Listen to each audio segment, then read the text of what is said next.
We heal as a team, we're going to crumble. Inch by inch, play by play, till we're finished. We're in hell right now, gentlemen, believe me. And we can stay here, get the shit kicked out of us, or we can fight our way back into the light. We can climb out of hell. 1 inch at a time. You know, when you get old in life, things get taken from you. I mean, that's part of life.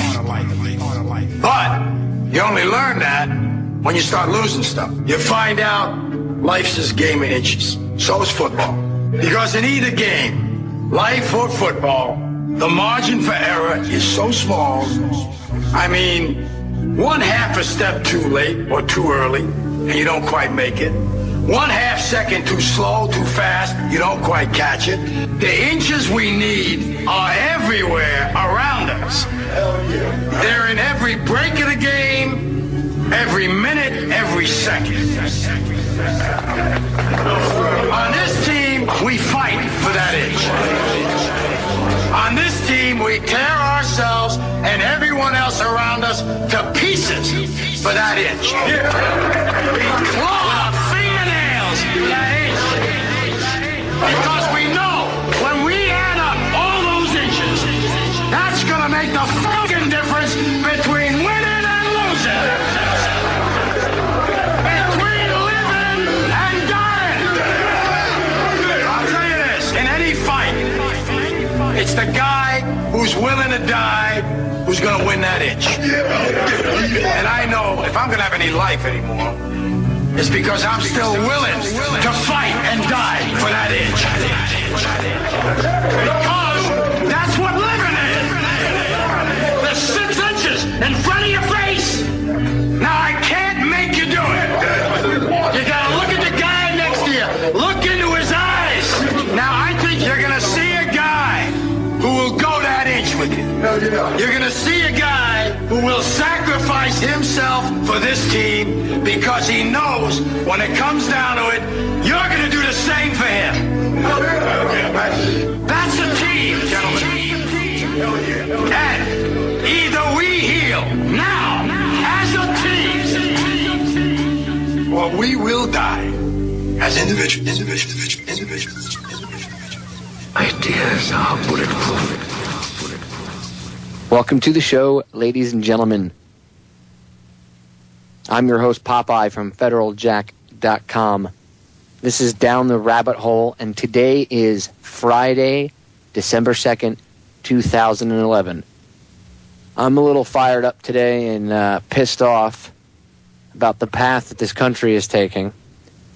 And my guest that's coming on today with me, he's a regular on my show, and we had planned on doing a show today, but instead of just covering one topic, he's been gracious enough to, just hang out with me and give me his thoughts on a lot of things and just, shoot the shit, basically.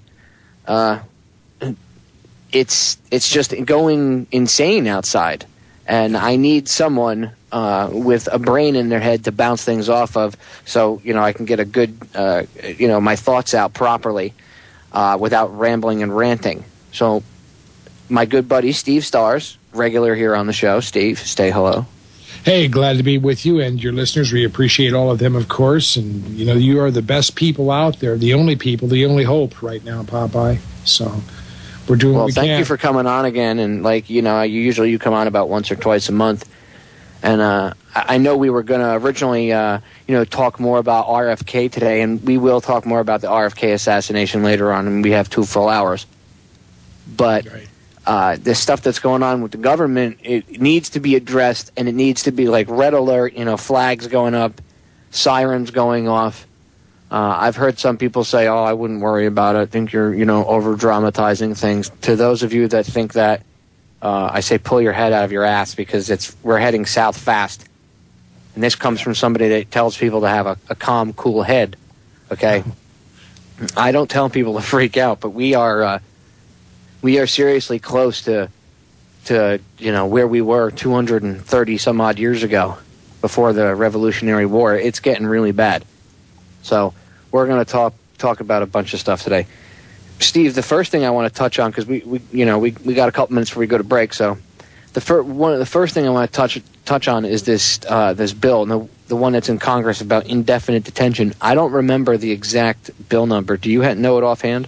Well, it's now Senate Bill 1867. Think of it, the year 1867, and that's gone through. There was quite a bit of discussion. There was a preliminary vote where Udall presented some arguments against the language of detaining American citizens and possibly sending them overseas to various locations undisclosed. All of this kind of dropping people in a dungeon, kind of dark ages stuff that the... Now, mind you, this is the same type of behavior that sparked the Revolutionary War.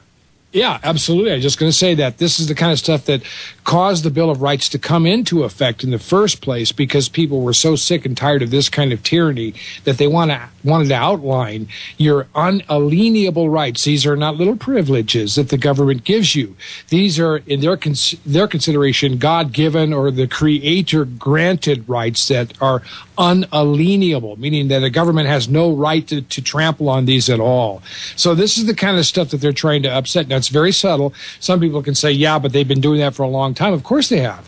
But what we're going to talk about a little bit here, I think, Popeye, is the fact that every time they put this down in writing, it becomes a little bit more acceptable. The old idea of if you throw things up against the wall, eventually it starts to stick.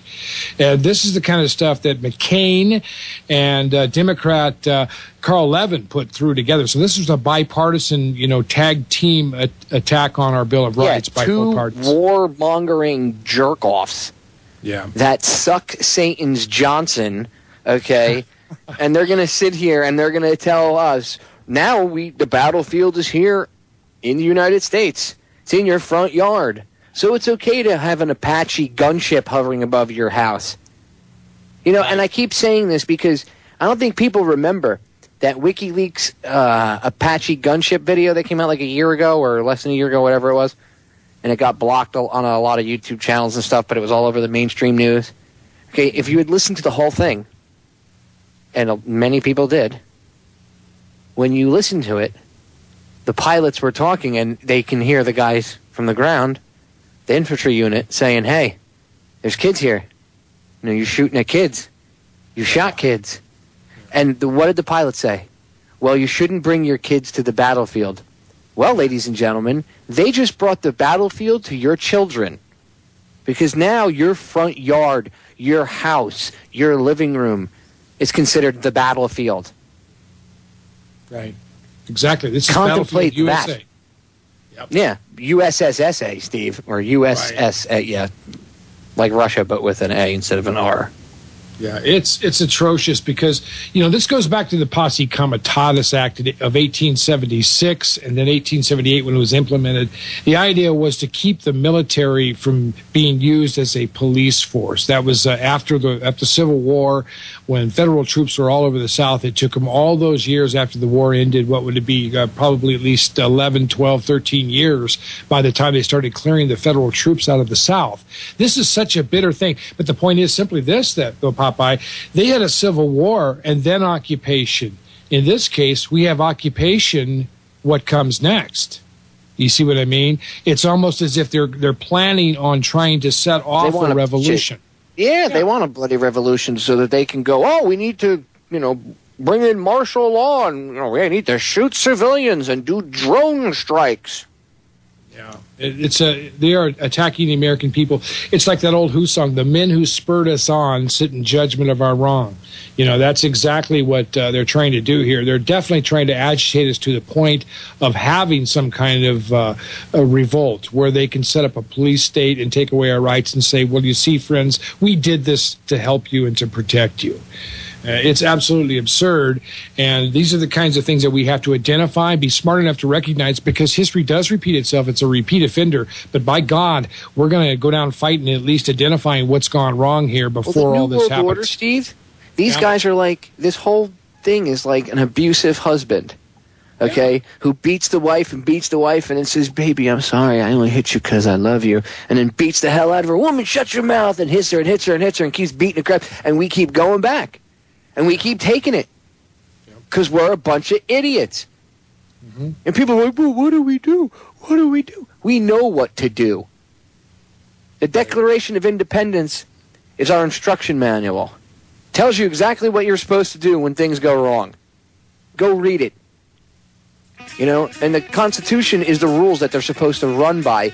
The government's whole purpose is to make sure that the Constitution is protected and that our rights are protected. And we live in this reverse world where the government's job right now, in their eyes, is to violate people's civil rights. Like it's going out of effing style. Right. It's out of control. It's just complete. I'm telling you, Steve, if you told me 5 years ago this would have happened, I would have, this was going to happen, I would have told you were insane.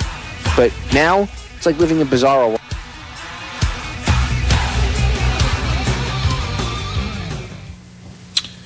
On Thursday night, Senator Rand Paul blocked passage of an amendment that would have allowed the government to indefinitely detain American citizens until Congress declares the war on terror to be over. These Americans would be detained even if they were tried and found not guilty. Let me repeat that line one more time for you, for the people that don't think this is a serious problem. These Americans would be detained even if they were tried and found not guilty. The very foundation of this country. Yeah, the law, the Constitution. What do you think, Steve? And I'm not even done reading this yet, and it's already making me want to puke. There's still more. Wait, check this out. An amendment was made to pass to the National Defense Authorization Act by voice vote. By voice vote. But Senator Paul's objection and a request for roll call vote ultimately led to the bill's defeat. So what you're hearing is they wanted to have a voice vote, meaning there was no record of who voted and how they voted. Sneaky. Yeah. Very, very sneaky. That's one of and their Rand tricks. Paul is the one that said, look, we got to have, we got to have a record of who voted and how they voted. And then the bill didn't pass. But can you imagine what would have happened if there was no accountability? These are the scumbag elected officials, ladies and gentlemen. So they were trying to pull some more shady shit in the middle of the night, just like they did with the Federal Reserve Act, just like they did with the Patriot Act, just like they do with all this bullshit legislation that takes away our civil rights. And yes, I'm cursing for the people that have weak ears and can't deal with it. I'm being honest. I'm not sugarcoating anything. The time for sugarcoating things is over. It's time to start paying attention because we live in a dystopian, science fiction future movie, and we live in it like Bizarro world. What say you, Steve? What do you see? Absolutely. I mean, this is a reversion to the dark ages of the Spanish Inquisition. Do you know, Popeye, that the FBI was originally called the Federal Bureau of Inquisition, set up by Napoleon Bonaparte's great nephew, Charles Bonaparte, who was Secretary of State, I believe it was, under Roosevelt. I mean, the problem here is that they've been trying to take us back to those ages all these years, all this time. And every draconian measure such as this one, where they try to pull off, a middle-of-the-night voice vote, and Rand Paul caught him on that, thank God. These people are trying to get around what they're actually doing. And, it's not like everybody in Congress is bad. But, I mean, they're under such influence that when the tide starts to shift toward evil, they begin to slide very quickly in that direction. And that's this shows that they're not statespeople, they're not statesmen or stateswomen, if you like, but they are clearly sold out, and there's some real problems. I'm really wondering what's going to happen this next year in the election, because if we don't fix things very quickly, we're gone. That's all there is to it. Yeah, I agree. If we don't vote, and honestly, even voting really doesn't change anything, but the point of putting Ron Paul in there and trying to vote for him and having him actually be a runner on the ballot is because the amount of people that would vote for him, they wouldn't be able to do what they've done with the other elections and just swap it, because it has to be very close in order to do that. and they wouldn't be able to do it. If they tried, they'd get caught, and that would help bring this house of cards just crumbling down, because it would show to so many of these non-believers the kind of stuff that goes on behind the scenes. You know, and people need to stop being afraid of the word conspiracy. I know it's got this freaking, tone to it that has been pushed on it like all these other words, okay? And now if you say the word conspiracy, people point fingers at you and laugh. The definition of a conspiracy, okay, you can go look it up in the freaking dictionary. The definition is 2 or more people getting together and planning to do something bad. It says example, plot. So, Bush and Cheney, were part of this larger shadow government that was trying to overthrow the regular government. That, by definition, would be considered a conspiracy. If 2 people decided to go rob a frigging bank and sat down beforehand, and John Smith and Joe Smith sat down and they both agreed that they were going to go rob the bank at a certain time, doing it a certain way, and they planned on how they were going to do it, guess what they would get charged with when they got caught? Guess what they would get charged with amongst all the charges? One of the things would be conspiracy. And it would probably be conspiracy to commit bank robbery or whatever, but it would be conspiracy. So there's a legal definition to the friggin' word, people. Stop being afraid to say it. 2 or more people getting together to do something bad is a friggin' conspiracy. Get over it. Okay? And the term theory, let's look at that for a second. What is a theory? It's an idea that has, probably, well, I don't want to say probably, it's an idea that has enough evidence to make it a probability, but it has not been 100% proven yet. Okay? So, what does that mean? You put the 2 words together, so you're saying that I have an idea, and it hasn't been, in my eyes it has been, but we'll say for the general population it hasn't been 100% proven to them yet. Okay? So in their eyes it's still a theory. And the theory is that a bunch of people are bad and get together to do bad stuff. You're going to tell me that sounds ludicrous? That sounds crazy? Really? Yeah. A bunch of bad people getting together to do something bad sounds crazy? Does that sound crazy to you, Steve? Because it sounds probable to me. It sounds, more likely than anything else. Yeah, when I hear people say, are you a conspiracy theorist? I say, oh, you must be a history expert, right? And they go, well, what does that have to do with it? Et tu, Brutus? I mean, do you not understand the history of the human race is a history of conspiracies? I mean, that's what's been going on since the ancient Romans and Greeks. Even George Tenet, who I very rarely like, made one good quote. He said, look, I'm a Greek. We invented conspiracies. Remember CIA director? He talked about all of that during the days. Of course, he was using this to cover up because that's what he was. Another guy trained, by the way, at Georgetown's Wall School of Foreign Service, all right? It's a Tenet, and where he came from. But anyhow, this stuff's been going on, and we heard John F. Kennedy in the famous quote that you play so many times, Popeye, where John F. Kennedy begins his speech talking about us opposing a mammoth and giant conspiracy of our time. And this I love when the skeptics or the faux skeptics try to say, like that tart that runs that Skeptical Humanities blog, he'll say, oh, he was referring to communism. No, he wasn't. He says secret societies right in the beginning of the effing speech. I'll play it like one of the last 2 segments of this show again, just for the people that haven't heard it. And you'll hear him say, right in the very beginning, he says, even in his Boston accent, okay, you can hear him clearly say, secret societies. Outrageous conspiracy theories. But then you got guys like this dickhead right here. Malicious lies that attempt to shift the blame away from the terrorists themselves. This asshat, George Bush, you got people like him. Don't believe conspiracy theories. Hey, guess what? The government's official story of 9/11 is a conspiracy theory because it involves 19 people plotting to attack the U.S. Well, that passes the definition of conspiracy, doesn't it, ladies and gentlemen? I know. In fact, they would fake an attack to make way for the Patriot Act. Welcome to the police state, ladies and gentlemen. Please step inside the little yellow box and allow for scanning of your retinas and your fingerprints to commence. If you step outside the yellow box while scanning commences or is in progress, you will be shot immediately, and your body will be thrown into a pit behind the camp.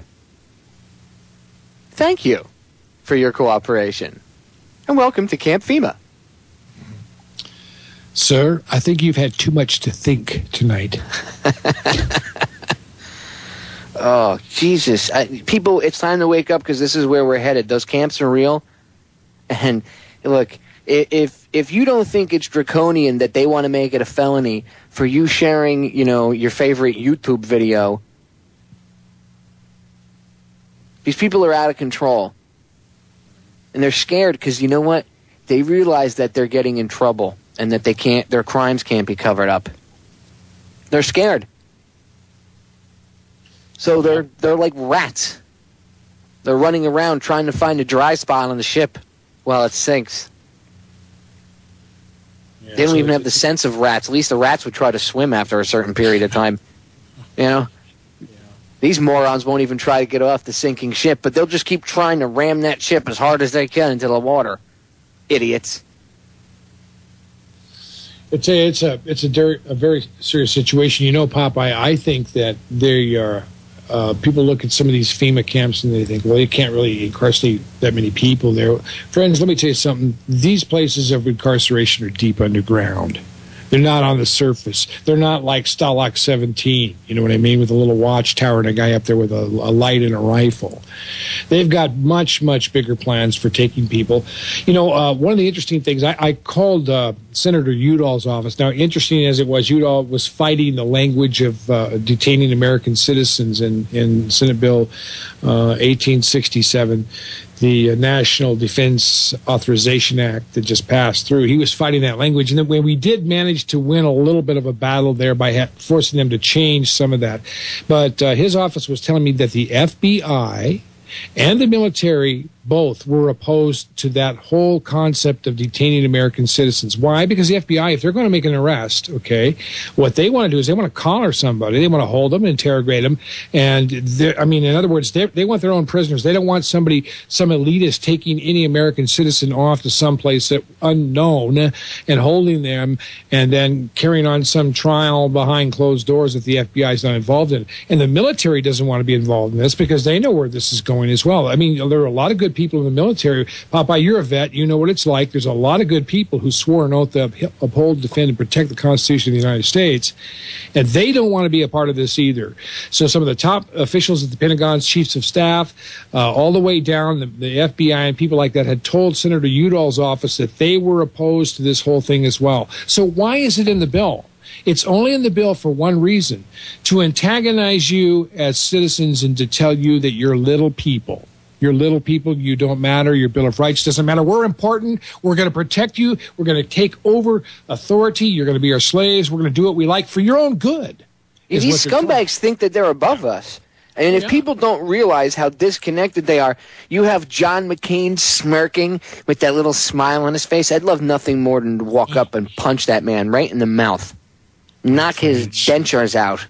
My friends, today I came to talk to you about some very important things. Yeah, you sound just like him, Steve. Flailing my broken arms, I'm gonna whip his ass, and then the problem is you don't have evil inside of you, so you only sound somewhat convincing.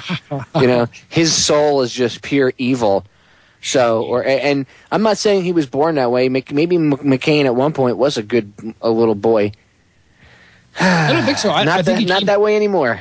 Well, his father was a piece of crap too. Yeah, look at what happened with the USS Liberty. John McCain, the admiral. order the USS Liberty into harm's way where it was attacked? You're Steve, the only other person that knows that I've ever talked to. I mean, I'm sure Phil Turney and all them know it. Oh, but yeah, you're the only absolutely. person I've talked to that about the Liberty on air that has ever repeated that statement. Because I've said the same thing because I know it to be fact. Because I read the investigations, I read the ensuing investigations and found out that he was in the chain of command. Yes, he was. And he was also part of the cover-up. And you wonder why Absolutely. other admirals called it a whitewash. Yeah. And But then, what's the of U.S. course, Liberty, Steve? What's that? well, Main Street history doesn't even know what that is. yeah, wouldn't it be I can interesting? What that was, I'm a Navy brat. Okay, my father was a Navy vet when I was growing up. I'm a vet myself. Both was seagoing services. I have tons of friends that are in the Navy, and I didn't know about the Liberty until I started investigating the New World Order a couple years ago. Like back in 2006. Yeah. Well, I it was was top shocked. secret. It was top secret for 40 years. They told everybody on the ship that if you mention anything about this, Leavenworth at best, or else. I mean, and everybody knew what or else meant. It was like they scared the hell out of our own servicemen after they put them through this friendly fire exercise intending to sink our own ship in order to drag us into the 6-Day War. Popeye, as I understand, and Phil Turney has talked about this as well, we were extremely close to a nuclear war during that event, because if the Liberty had gone down, they first sent out aircraft. They did launch aircraft. They were about 100 miles away from the carrier group. Is about 100 miles away, 150 miles away, somewhere around there. They launched aircraft. They had nukes on them. Yeah. They were recalled. We came a sea hair away from turning Egypt into a plate of glass based on bullshit. Yeah. That was what John McCain's father did. Okay. And the only thing that stopped that attack, Steve, there were helicopter gunships that went there to finish them off. The only thing that stopped them was a Russian ship, and I don't remember if it was obviously I don't think it was a merchant ship. I think it was just a trawler. Yeah, but it might. They say it was just a trawler. It might have been a spy ship. Who knows? But the story goes that it was a Russian trawler, and they stumbled upon this attack. Like they could see what was going on, and they could see that it was the Israelis clearly attacking a U.S. ship, and the Israelis knew that if they attacked that Russian trawler, that's akin to attack, that's a Russian vessel. That's an act of war. That's akin to like pissing in the Russian, president's face and saying "F you," and that would have caused a bigger problem and quite probably a massive conflagration and probably World War III.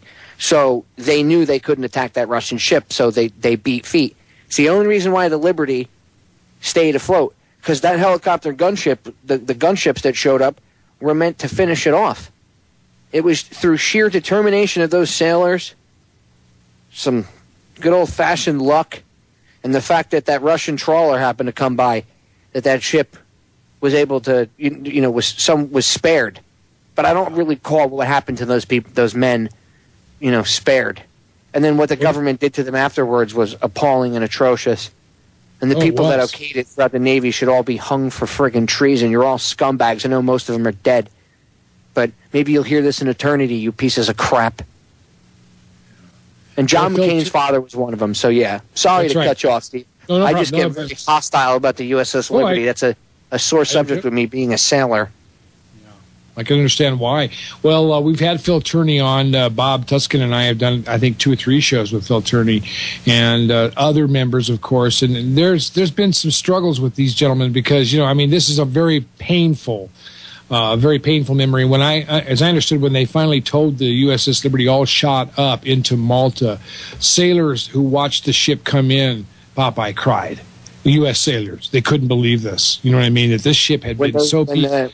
When help finally arrived the next day, the 2 Navy ships that pulled up, these grown men, these sailors, started weeping because they could see that there was U.S. service members' blood on the decks, and there were body parts and dead sailors all over the place, and Marines.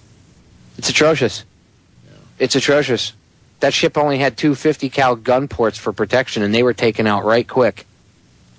And for people that say the official story that Israel said it was an accident, that's complete and unadulterated bullshit. Okay? There's no other way to put it. The first thing they did was they took out all their antennas with heat-seeking rockets, and as a double whammy, they blocked their signals. Go ask radiomen.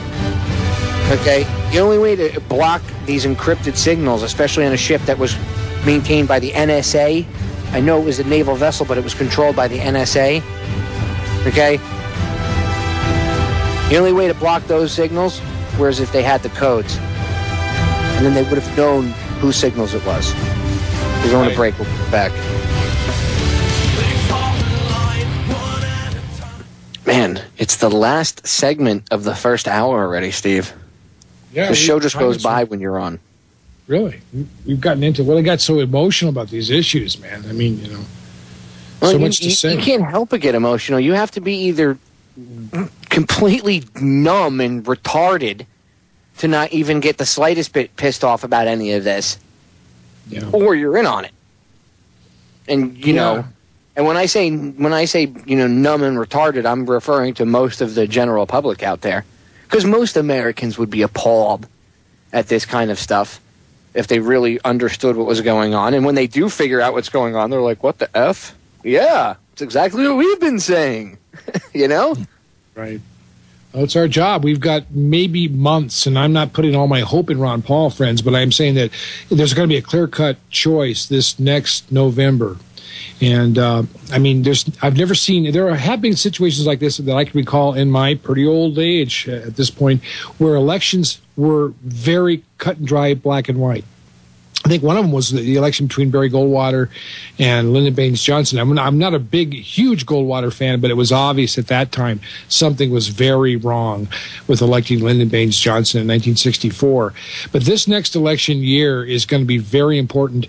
And what we really need to do, I think, Popeye, is we need to get people who are Ron Paul supporters out taking exit polls at all the primaries beginning January 5th. We're almost a month away, because the selection process, which really is the only part of the election process that we have anything to do with, will be over by March. I mean, this election will be essentially over. I hope Ron Paul dumps the Republicans myself. I've been talking to a lot of them. They don't get it. Let me say something about Newt Gingrich. This guy has more baggage than P.T. Barnum's circus train. He's the greatest shill on earth, is what he is. I mean, I can't believe that they're even talking about this Fox News darling as having any potential credibility at all. I mean, the man's converted to Roman Catholicism. His pastor, his Baptist pastor, says, "I don't think I held him under long enough when I baptized him." You know, I mean, this guy. Yeah. Holy shit! Oh wow, wow, dude. But, I mean, you know, you can obviously tell that Gingrich is a New World Order freak. And he's a turd. He's such a faker, too. Yeah. And one minute he's liberal, the next he's conservative. You know, look at him. Give him horns. He blows Satan, too. Come on, people. Look at him. If there really is a devil with, horns and a tail, you could bet Newt's in line to give him a Hummer. And yeah, I'm being graphic because someone has to slap you in the face with reality. This is the way it is. Look at this guy. Did you hear him? I cheated on my wife because I love America too much. Yeah. What? What? Huh? What? What has that got to do with anything? What is one having? You're trying to blur lines, but you're what? Huh? And people are like, "We love Newt. He's awesome." What? Where the hell have you been? That's right. You've had your head up George Bush's ass. Idiots. The Republicans better wake up, though, Popeye, because the reality is there will be a huge sucking sound, if I can quote Ross Perot, when all of the Ron Paul supporters leave the party. The Republicans will not win in 2012 without Ron Paul. That's all there is to it. And I think Ron Paul ought to leave the Republican Party. They are the party of 9/11, okay? They have not repented, relented, or confessed to the evils of what George W. Bush did. They're continuing to try to cover up this bad odor that they emitted in this elevator, okay? And I think it's sickening, to be honest with you. What I hope Ron Paul does is leave the party. Now, they may threaten to sue him because they say, well, you owe us, all this money, try to bust his campaign, you know what I mean, because of the exposure that we gave you during the debates. But what he can turn around and say, no. You fixed the primaries and we got the records. We will counter-sue you. That will backfire on the Republicans. I hope Ron Paul gets out of the Republican Party. But even more importantly, as we've talked about before so many times, Popeye, these candidates need a backup plan because Ron Paul's getting kind of old, friends. He also is a target. And we talked about this before, and we'll probably get into this maybe the second hour. We talk about some of these assassinations and things. We need a backup plan. We need to think as a group on our own level of the ideals that we have instead of putting too much confidence in one man. How about starting to put people into positions of political power, like Congress, so that they can work their way up to at least being nominated? Guys like Stuart Rhodes, the head of Oath Keepers. Right on. Yeah. Okay, he'd have my vote for a lawmaker. I'd like to trust see Stuart more than I trust 99% of those jerk-offs over in Congress. I can tell you that right now. Yeah. I'd like to see Judge Napolitano as Attorney General. I think he'd make an excellent Attorney General because he knows the Constitution and he knows who to go after. I agree, and I think if he had the power to back up his conviction, he'd probably be more open about certain things. I mean, he went on Jones's show and said, openly said that he doesn't believe 9/11 happened the way the government said it did. And they viciously attacked him for that, too. CNN and MSNBC attacked him. What's his name? Ed Schultz. Another loser. I'd like to get him in a room. Me, Ed Schultz, and a bat. I can guarantee you Ed wouldn't walk out of the room. And Ed probably has me by 100 pounds, at least. Size doesn't matter. It's not the size of the dog in the fight. It's the size of the fight in the dog. And you can bet the size of the fight in this dog is large. And in a freaking charge. Popeye would get the bat first, I promise you that. Dude, I would tie my hands up behind my back and give him, I'd be like, I'll give you 10-second head start. I promise you, with all the conviction in my heart, I would make him eat that bat. Okay? And he's not the only person. And I say that because he is a complete and utter, gold, plated, shit-stirring stick having, man, and mainstream media, idiot. And I'm trying to be polite. I'm trying not to say what I'd really like to say. Okay? I have no respect for him. He's not a journalist. I mean, that guy is such a scumbag. Even when he went out to Occupy Wall Street, the protesters were like, we don't want you here. Go home, Ed. Go home. They cut all that stuff out. But some of it made it on air. And, obviously the good old YouTubers, there's a couple good people out there. I think it was Save Our Sovereignty 3 that put it up. And, you hear him getting booed. So even some of the lefties don't like him. So stop trying to pretend that I'm some liberal leftist. I'm here to be trendy and save you and give you kisses and hugs. I'm Ed Schultz. And you breathe in the wrong direction, you say something about the Constitution, or in Napolitano's case, he doesn't believe the official story, and that makes his little psycho talk section. Judge Napolitano has psycho talk.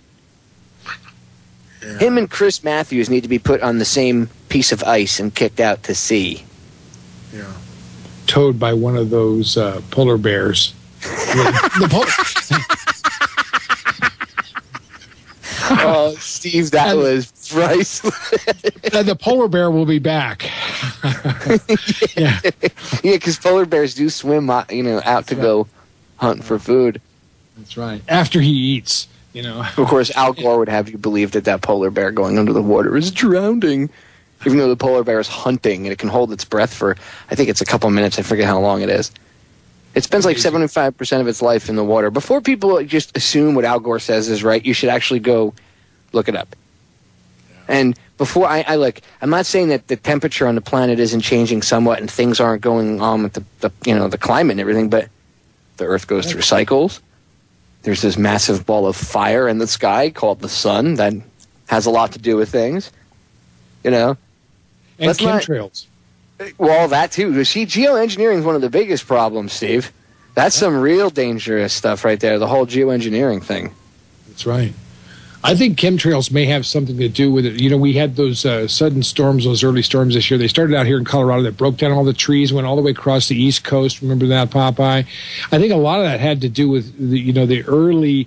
Well, this happens a lot, of course. You know, this is not something extraordinary, but I think it has a lot to do with the leaves not shedding the trees not shedding their leaves in time early enough. Because I normally almost all the leaves are off the trees around here by Halloween, and we had them way into November, even to Thanksgiving. So something's wrong here. I mean, the trees are not responding to the light and dark properly, possibly because of the haze in the air. Because Sophia Smallstorm did a great piece. I don't know if you've seen that one that she did on the chemtrails. I think it was at the conspiracy convention last year.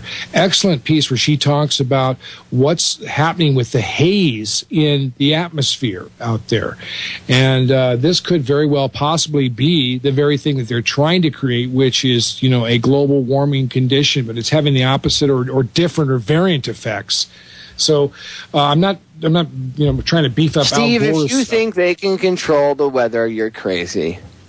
There's no such thing as weather modification, so stop it. Nothing called scalar or Harper or no barium or aluminum. They haven't been able to see the clouds since the 50s. Stop it. I know it's on record, but stop it. Just go watch Dancing with the Stars. That's what we should be paying attention to. Okay. That's obviously more important. About who... look, an Iraq veteran won. So now the military is, being tied in with Dancing with the Stars. Does he get to go on a long bicycle riding trip with George W.? You see how they tie things together? The mainstream media is mind control. Turn off your TV, ladies and gentlemen. Or at least disconnect the cable. Cut it if you have to. We're going to the top of the hour break. We'll be back in about 5. Welcome back, ladies and gentlemen. This is hour number 2 of Down the Rabbit Hole. It's December 2nd, 2011. Wow. As I say that, it just hit me. It's December 2nd of 2011. Where the hell did that year go? Really? Is it me, or is time speeding up? Time seems to be speeding up, no doubt about it. I mean, this whole week just blew by.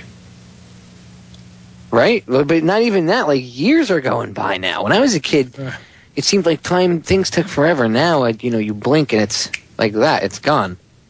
The blink of an eye. It's amazing. Speaking of time flying by, did you hear about Sirhan? Yes, we did. We've been following that. It's amazing, Popeye. You and I did this story about this whole subject. A month and a half ago, we talked about this. Right. And now it's all breaking open big time all over. I think it counted something like 262 articles that Wiki posted on the recent events. If anybody hasn't followed this, it was what Popeye and I talked about in the show on RFK. We dedicated a whole program to this. And now it's all blowing out in the open, isn't it? Well, even Sirhan is saying apparently that he was that it was a conspiracy and he was framed and he was under mind control. And that was something that researchers, his own defense team, but not publicly. That's what's interesting. Never publicly did they ever say that. They had said it behind the closed doors, but never publicly did they ever mention mind control. And now he's coming out and saying yes. And then we've talked about it, and other researchers have, talked about it. It says attorneys for Sirhan say that he was. Now they're saying he was. I guess it's him and the attorneys saying that yes, he was a victim of mind control, and blah blah blah blah blah. Had to be. And it says they have presented their own Kennedy conspiracy theory. So the lawyers apparently, I guess he's allowing them, and they're finally going. I guess they realize that the general public looks at things differently with the term conspiracy, and apparently they. I'm reading it as I'm talking to you, and good thing I can multitask, huh? Yeah, well, go ahead and read the story if you want. I didn't want to. It's kind of, because I don't like really the way it's written, because it's Yahoo News and it's written like, he's crazy and they're crazy and blah blah blah blah blah. But he says he does quote them as saying the legal team is arguing that the revolver found on Sirhan was not responsible for the gunshots that killed Kennedy, which, if you know anything about Thomas Noguchi, the coroner, he said that the kill shot came from behind Kennedy's ear, and Sirhan was in front of him, like 3 feet away. So, right. Although they never did bother to check or test out anything, any of the guns that the security guard Thane Eugene Caesar happened to have on him that night, and witnesses said that he pulled his weapon and fired it. But hey, let's not pay attention to that. So, yes, ladies and gentlemen, this is something I know quite a bit about, because after I started digging in the John's assassination, I looked in the Bobby's, because I was like, well, maybe if they killed one, they probably killed the other one. And Jesus, if they, I mean, this one's even worse. This one's, the facts are, and they're quoted as saying this won't be another Dallas. Yep, that's right. They wrapped it up as fast as they could. Now, the coroner Noguchi. How long has his material been out and open and available to the public? Weren't some of these photographs and things from the autopsy sealed and leaked? How did that all progress, Popeye? Well, there's a documentary called, there's 2 of them. One of them you can only get like in DVD. I don't think you can stream it online, because Shane, the guy who made it's a little bit copyright crazy about the movie, which I guess I can understand, but it's called RFK Must Die. I would rent it on Netflix and watch it, or buy a copy of it. But I have an older movie about it called The Assassination of RFK. It's on my YouTube channel, Feral Jack Tube 6. You could see it there, or over at the other one. The answer to 1984 is, but either one has it. And now this is an older video. The movie, I'm thinking the documentary had to be made back in the 70s, the first one. Or I think this one was made, I think in the 80s, and it was using, it used clips from a documentary made in the early 70s about, it used some of these older clips because the guy talks about this older investigation, and because this original older investigation, the guy had interviewed people like Thane Eugene Caesar and all these other people. Yeah. And this is stuff that you'll never be able to get back. These interviews could have been changed or anything. And a lot of this stuff, some of these people, they changed some of the stuff that they said, so you can see that they're lying. Yeah. And they said, "Oh, I never said that." And you go back and you actually see this old interview with them, and they are saying that. So, I don't know what happened to Thane Eugene Caesar. I don't know if he's still alive or if he's dead. He kind of disappeared, didn't he? But Paul Schrade has been very outspoken. He's the one I'm talking about, or not Paul Schrade. Was it Paul Schrade? The little one? He kind of looks like a troll now. No, Paul's the one that got shot, right? Yeah, he was the campaign worker that got shot, but you're thinking of the hotel, was it he was... No. I'll show you. The guy's in RFK Must Die. Yeah. Shane catches him lying, but no, Paul Schrade was, I know who Paul Schrade is. Paul Schrade got shot. He was one of the guys he was one of the campaign guys that got shot, right? Right, yeah. It was him, and then the other guy, Carl Euchre, but he's shady too. I don't know, see, Carl Euchre said he got death threats, and he said that they threatened to kill his wife, his daughter, his baby girl, and everything. Because he was, some of the stuff he was saying didn't jive with what they officially said. And then he said he got death threats, so who knows if Euchre was, lying with some of the stuff he said. But Thomas Noguchi, the L.A. coroner, said he got screwed with. Remember, they fired him because they were all angry at him, and they had to have a separate court hearing just to see if Noguchi was lying. And it came out that he wasn't, and the city, for no reason at all, for no good reason, had disparaged his name and then fired him. So the court ordered to rehire him, and he was instantly rehired back as the L.A. coroner. But he got fired because of his work with the RFK assassination, because he said that Sirhan's gunshots couldn't have been the ones that killed Bobby. Exactly. One of them hit him in the shoulder, and I think the other one, I don't remember if it hit him in the hand. One through his lapel and one through, I think... Yeah, one through his chest, but one of them went through his shoulder. Yeah. But the kill shot came from behind. Exactly. His ear. That's the point. Noguchi said it came from behind his right ear. Exactly. There are powder burns. You had to have come up behind Bobby's right ear and pulled the trigger. Right. Within about 6 inches, there are powder burns on the back collar. Yeah, he right said it side. was max 6 inches. Yeah, almost point blank. That means that, how the hell did Sirhan get, what was he, Mr. Fantastic from the Fantastic Four? He can just throw his stretchy arm. And then he can also come up with a 32 caliber round, which appeared to be a hollow point. See, now, if Sirhan would have fired that 22 with a regular round at that range, it would have pierced through the front of Bobby Kennedy's head. The round that killed Bobby Kennedy was fired from behind at about 6 inches, leaving powder burns at about, looks like about a 32 caliber hollow round that exploded with an impact about the size of a penny, much larger. As soon as it went in, it was meant to fragment. Right. And not leave the inside of his skull cavity. It was meant for the pieces to bounce around in there and create gelatin out of his brain. Which is what it did. And that's the reason why it didn't penetrate the front of his right eyebrow. And the shot was fatal from behind, and this could not have been fired by Sirhan. And this is the point that William Pepper and Lori Dusk are bringing to the court. They're saying that the bullet was switched in the trial. They're claiming the bullet was switched. Even Sirhan is now bringing this out as well as part of his own clearing of his name in terms of what actually happened. But this is so big, Popeye. And the reason why this is so big is because if Sirhan was not the assassin, then we've got a real problem. If Sirhan wasn't the killer, that means that there's a conspiracy. It's not a lone gunman. Same thing with JFK. If it's more than Oswald, it destroys their theory, and by definition there's a conspiracy, and they can't have that because then that broadens people's minds to thinking about other things. That's the problem. We'll get more into the RFK assassination when we get back, because there's more to it. So Steve and I will pontificate more. Stay tuned.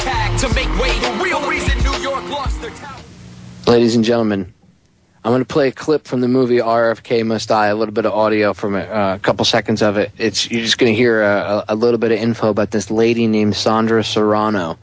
I suggest you go buy the guy's movie, just like, I don't know what his website is, just Google RFK Must Die and you'll see Shane's website, and there's a book that he wrote too.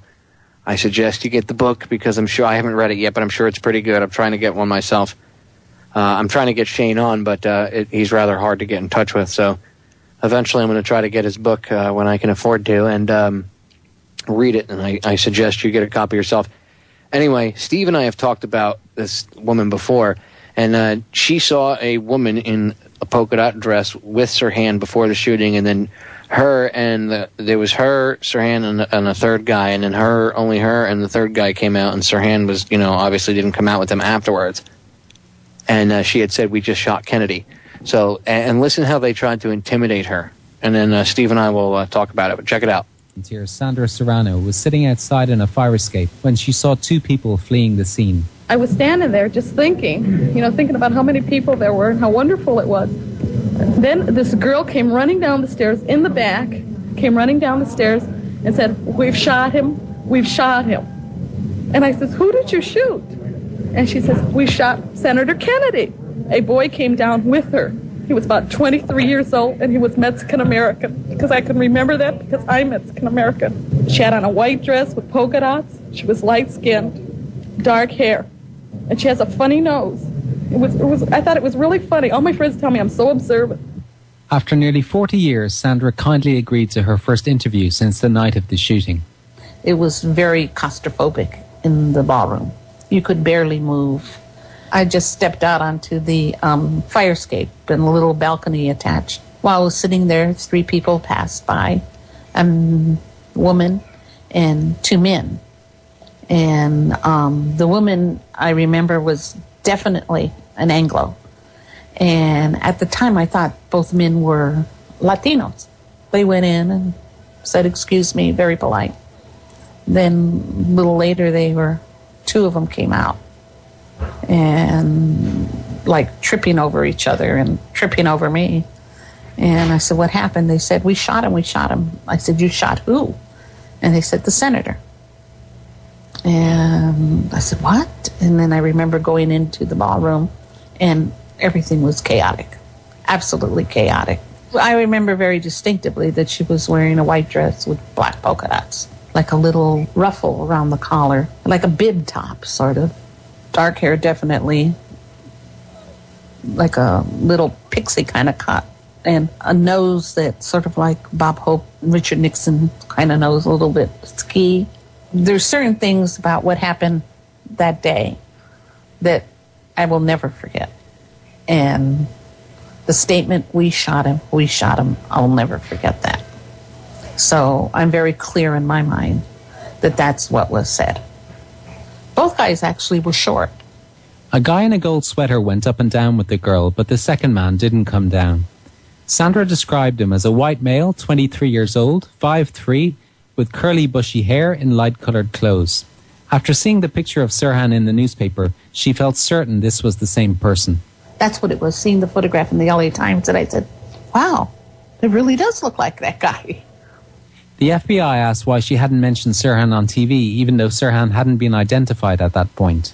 I distinctly remember feeling like they were trying to drive me crazy, to say that I was mentally unstable. They had hung 10 to 12 polka dot dresses in a room and left me there in this room with all these polka dot dresses all hanging around. And then coming in and asking me what dress most looks like the dress that the girl wore. Were the polka dots the size of a nickel? Were they the size of a dime? Were they the size of a quarter? You know, it was like you're trying to confuse the person. As Serrano stuck to her story, Sergeant Enrique Hank Hernandez was brought in to give her a polygraph test.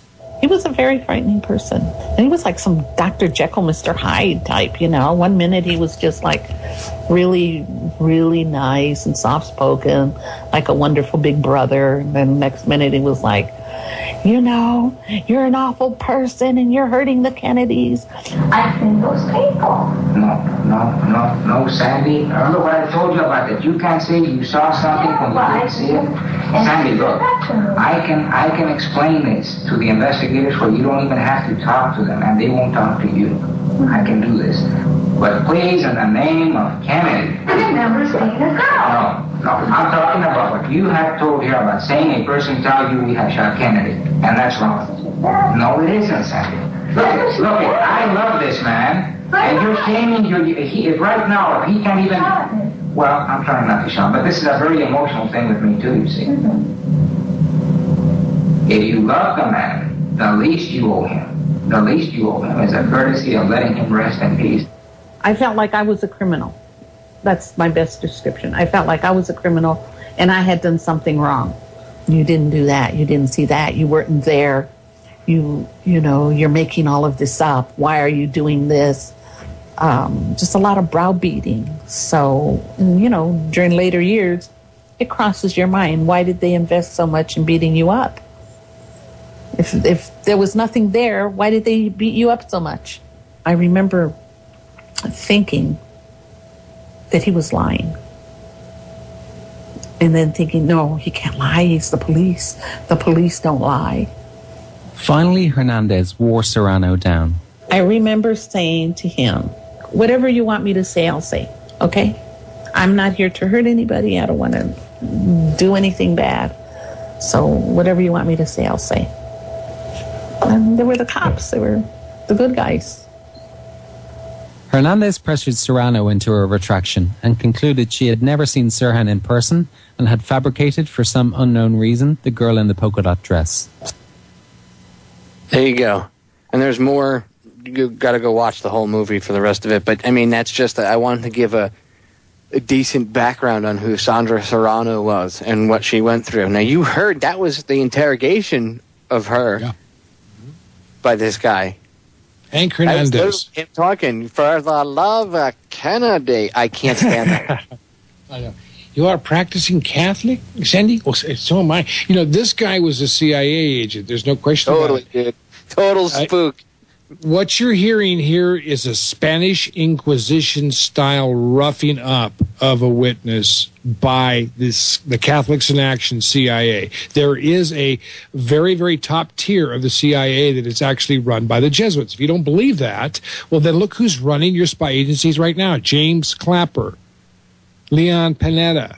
I mentioned George Tenet, Gates, okay, Petraeus, all these people through Georgetown's Walsh's School of Foreign Service. All of these people, you know, and even Donnie Rumsfeld, you know, I mean, he flunked out, by the way.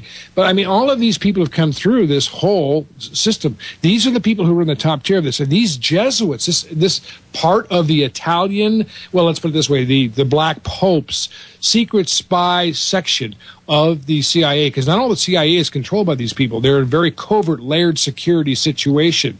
They're the ones that pulled off the part of this murder, and this is one of their agents, Hank Hernandez, like Morales, David Morales. We've talked about him in the Kennedy, in both JFK and the Bobby Kennedy assassinations.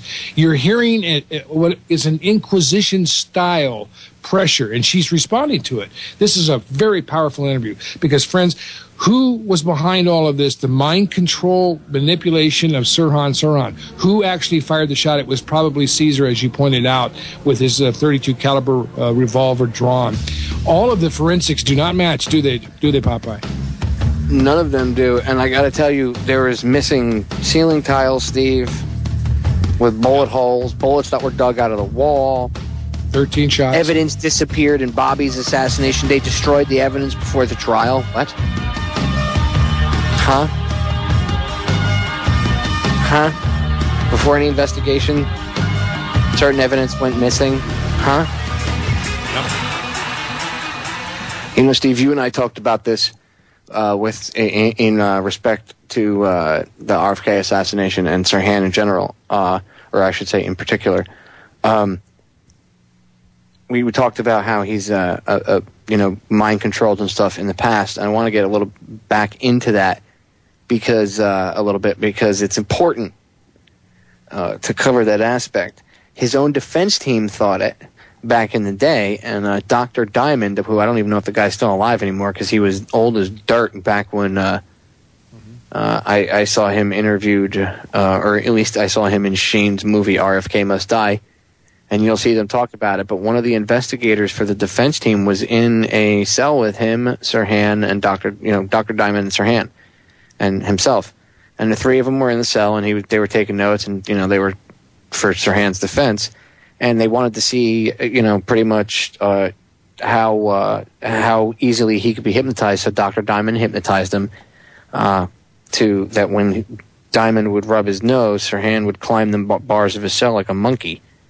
And they went into conversation, and they were talking for like 5 or 10 minutes, and then all of a sudden, I forget the guy's name, the investigator for the defense team looked over, and Sirhan's in the corner of the cell, hanging from the ceiling like a monkey. And he says, "Sirhan, what are you doing up there?" And he says something like, "I don't know. I want to get, I guess I wanted exercise or something." Like, so Sirhan didn't even understand why he was up there, and he was impressed. He was like blown away by it. And I know you've heard about this too, so it's not like I'm just blowing, smoke out there. I mean, this is the real deal. You could see them talk about it in the movie RFK Must Die, but Steve, I think, has even heard the audio. Correct, Steve? Yeah, I do believe the audio clip is actually out there. If you do some research on Google and YouTube, and you're going to find the audio clip. It was just an audio clip, a tape recording, but you can actually hear this interview taking place. And Sirhan says, "I don't know why I was climbing the bars. I guess I just needed some exercise, and this must have triggered something." My guess is the polka dot dress represented those targets that he had been firing at for a long time, and whenever he saw one of these, he was programmed to fire at the next person that he saw after the targets, possibly. The polka dot dress, the polka dot's probably being the size of the little black dot on a, you've seen a 22 target. I don't know exactly how they did this. But friends, this kind of stuff is very real. The MK Ultra trials and investigations under the Frank Church Committee many years ago revealed all this. Even Bill Clinton formally apologized for the people who were mistreated by this system of mind control that the CIA had used. And so you have a person with a brain injury recovering from a horse jockey accident. He wanted to be a jockey and fell off a horse and was in serious problems. So Sirhan was very programmable. Not all the major public is. That's one of the reasons I think, Popeye, that people don't believe in mind control, because they think thank God that could never happen. You got to understand that about 10 or 15% of the population really isn't susceptible to hypnotic suggestions. About maybe 75% of us are somewhat, but there are a very small set of people who are very programmable, and that's the category of which Sirhan was after his head injury and the kind of personality he was. He was a mind-controlled patsy. There's just no way around it. He had to be, because the bullet that killed Bobby Kennedy did not come from Sirhan's gun, and he could not have been the person to even be in that location, as we talked about before, Popeye, on that show. You know, they found Robert DeSalvo's name in his notebook. Whose name again? Not Robert. Listen to me, Robert, because I'm thinking of Kennedy. I'm mixing both names. Albert DeSalvo. Wow. The Boston Strangler. Yeah. Yeah. They found his name in Sirhan's notebook. And it had something to do with the theory of, I think it was the defense that talked about it at the time. I don't remember. It was connected somehow to the defense, but they had I forget how they figured out that he knew DeSalvo or something, but his name was in his notebook, which kind of makes you wonder if DeSalvo came from some sort of MK Ultra type thing. I mean, some of these sickos that are out there prowling around have come from these CIA programs. It's a fact. That's right. David Berkowitz, son of Sam, is another one that, of course, we know John Hinckley and Mark David Chapman have a very similar background as well. Lynette Squeaky Fromm, you know. The one that really kills me is the one that sat and he killed Lennon and then sat and read Catcher in the Rye. Very odd behavior. Same thing as Sirhan. When they tackled him, he was squeezing his finger, very spasmodically, and he was kind of in a trance. Like he was just, Sirhan was the distraction. Yeah. Just like in the Oklahoma City bombing, the fertilizer bomb with Timothy McVeigh. Right. Okay, that whole thing was a distraction. The real bombs were in the building.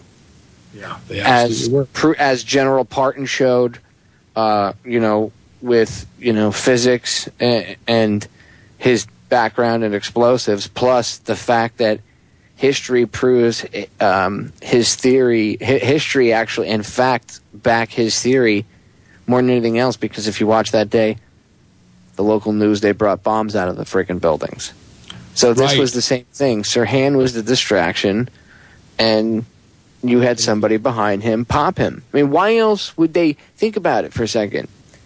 If it was truly the act of a madman, does the madman from behind bars have the power to alter investigations, lose evidence, just like they did with JFK's investigation and his assassination? They lost his brain. They can't find his brain. I mean, how do you lose something like that? You're supposed to keep that. That's Kennedy's noodle with the gunshot wound. But no, can't have that, because it would show that it didn't go from back to front. It went from front to back. It's incredible the amount of skullduggery and subversion that's taking place in the guise of law enforcement in this country. And, if our listeners are listening, and I'm sure probably most of your listeners, Popeye, if they follow your website, federaljack.com, or, go to your YouTube site to look at all the mini videos that you tirelessly put up there. And I'm absolutely impressed, because as a video producer, I can't do any of the kind of stuff that you do. But it's just amazing the kind of work that you have done and continue to do. So I suppose your listeners are probably tuned into this, but if they've never heard any of this before, if the things that we've talked about, as many as 10 of them, and you want to blow off 8, you still got 2 that are going to give you real trouble. You know what I mean? Because what we're talking about here is the most despotic and deceptive government that has ever been on the face of the earth, and unfortunately it's right here in the USA. And this is what the kind of stuff that's going on. Oklahoma City, 9/11, the anthrax thing, that's back in the news again. I don't know if you saw that. The government has all but admitted now, on a settlement, $2.5 million, that it did come from the lab. I mean, this is, that's now, I guess open case, open shut.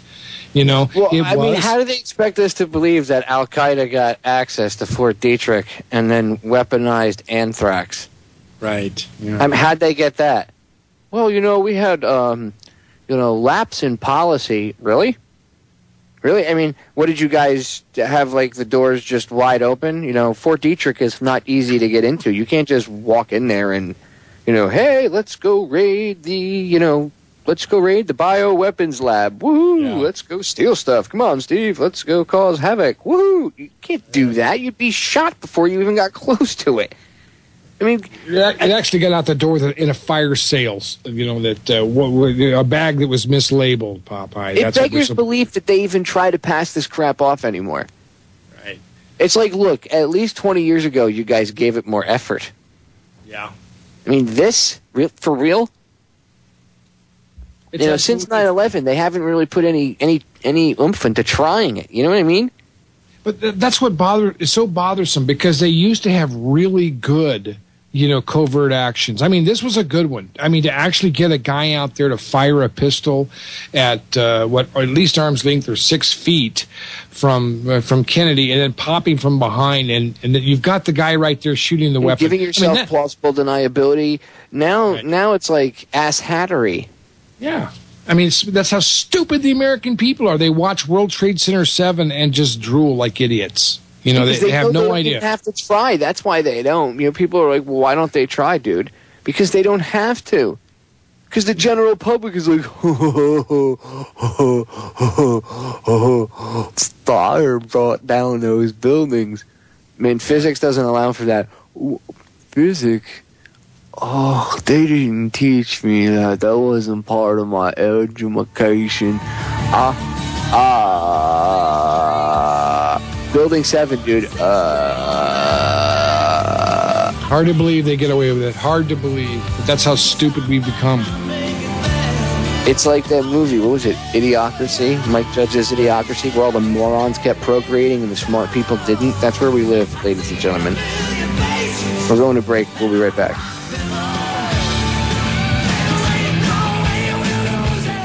Ladies and gentlemen, we are back for the final segment of tonight's episode of Down the Rabbit Hole. I want to thank all the listeners first before we get into it, because I know we'll run out of time before we know it. So I want to thank all the listeners for listening, whether it be to the live stream or the archive. I want to thank all the chatters for hanging out. I want to thank my buddy Steve, who always comes on and does a great show no matter what, and always provides oodles and oodles of evidence, which we're going to drop some more stuff on you, which apparently some of the people in the chat know. But for the listeners, I want to discuss it really quick. So I just wanted to thank everybody for listening. Also, if anybody's interested in a federaljack.com t-shirt, I have the new shirts. I'll drop the image into the chat room if anybody wants to go look at it.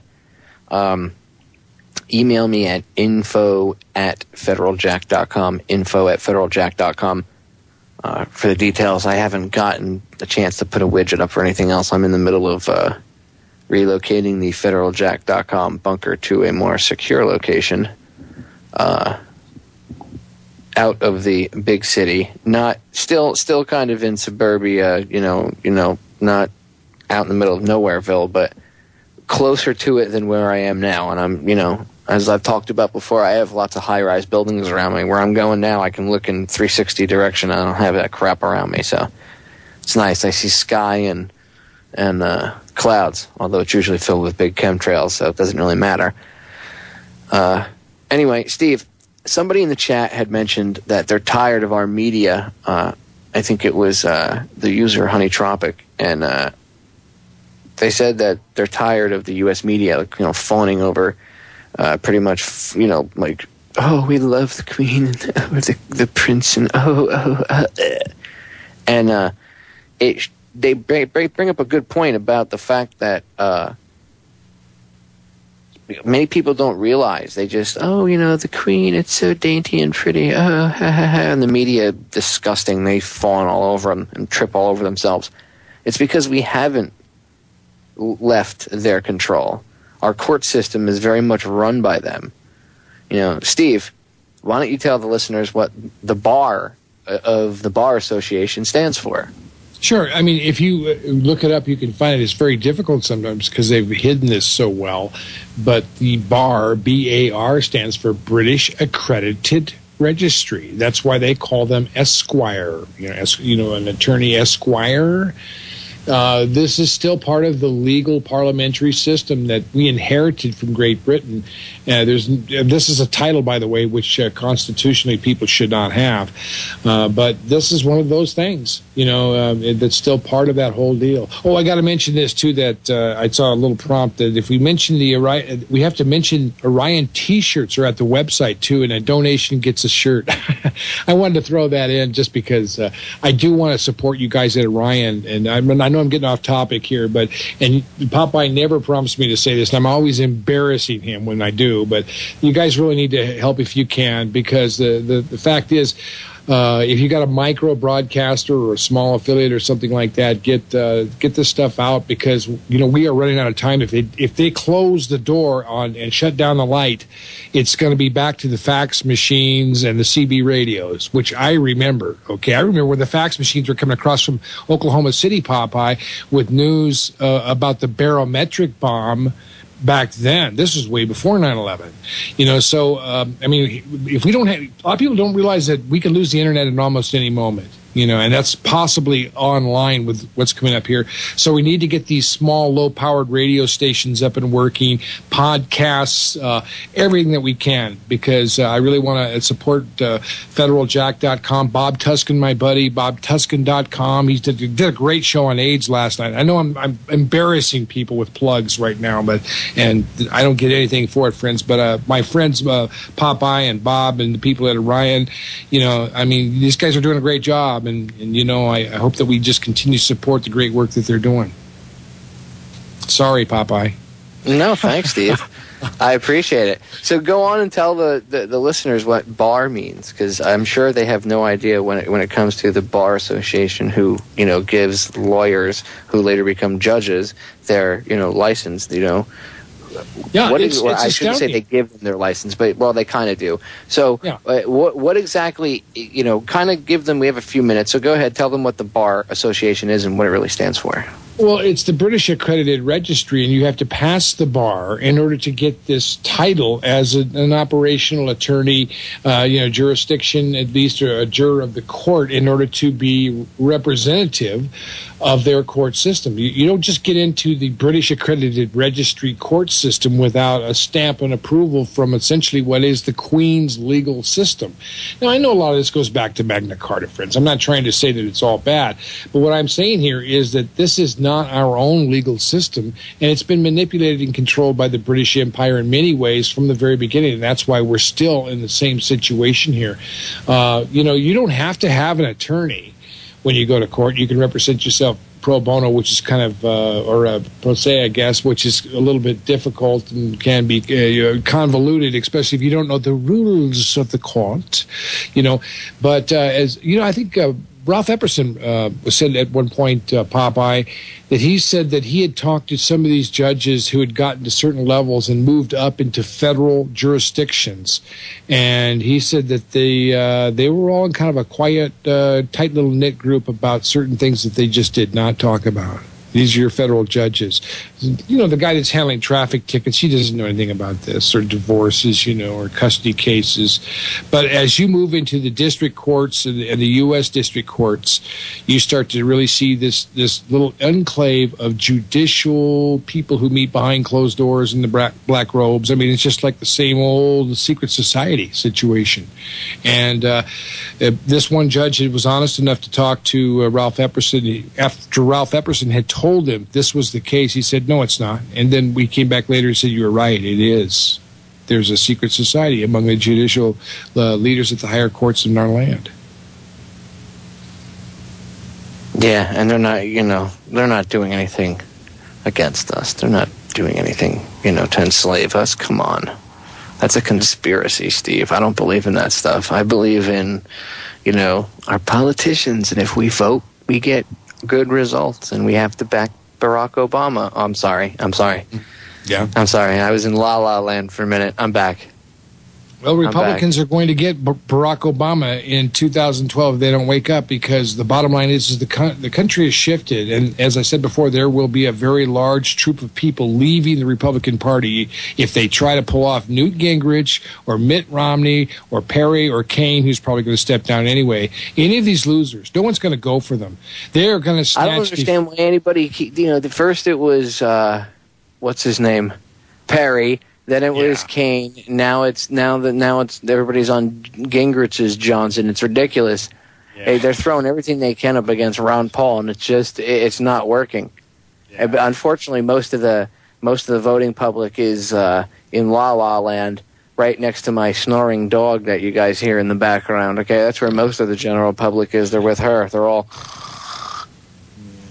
snoring away. We need to wake them up. In the military, what representative, or excuse me, what candidate gets the most backing out of all of them, including all of them combined, including with President Obama? Who? Dr. Ron Paul. I'm not saying he's perfect, but the idea, again, is to, if he got in, then, things would change. And if he didn't, if they cheated, then they would show their hand. So either way, they understand that he is like the golden monkey wrench into their system, and it'll bring it crashing down around their ears, and they can't have that because they're scumbags. They sure are. They sure are. These people are turds, dude. They're evil. They need to go. Ladies and gentlemen, one day it's going to get to the point where there's going to be hangings, and it will be them. And I've already volunteered my time. Steve said he'll come out and document the whole thing, so we're good to go. We'll make a best-selling DVD box set out of the whole thing. Give away like a free bumper sticker or something. Hanging passports brown and selling postcards of the hanging. It's like they did with Saddam. Yeah, Desolation Row. Remember that one? It's going to be coming down to that, Popeye, and the key thing is if we can hold it together. Now, I don't have a lot of confidence in the political process, but friends, we've got to work with what we got, and we're going to know within the next probably 2 months whether the Republicans are going to get on board with trying to do what they need to be doing, which is fixing this country, or they're going to try to run another slop meat through the market, which is like John McCain. They're going to do the same thing again, I think. And, the bottom line is Ron Paul probably should get out of the Republican Party. But, friends, we do need to get people in New Hampshire and in Iowa, in my opinion, taking exit polls. In New Hampshire? Oh, we love Newt Gingrich. What is wrong with you people? I thought you people in New Hampshire thought that was the live free or die state. Yeah, used to be. Jeez. Turn off American Idol. If your parents, your friends watch it, shoot their television, because obviously they're not going to use it for anything good. And then, or don't. I take that back. Okay, I take that back. I recant my last statement. Belay my last. Just rip the cable out of the back of the television, plug in a DVD player, and start pumping out some good documentaries, like Steve's movie. Like other movies. Go to my website. Go to other websites. Get a little projector on your computer and put it up on the wall and start playing movies. Do whatever you got to do. Hold greetings. Ladies and gentlemen, stand up and fight the New World Order scumbags with everything you have. Steve, thanks for hanging out. Ladies and gentlemen, thank you for listening. I'm out.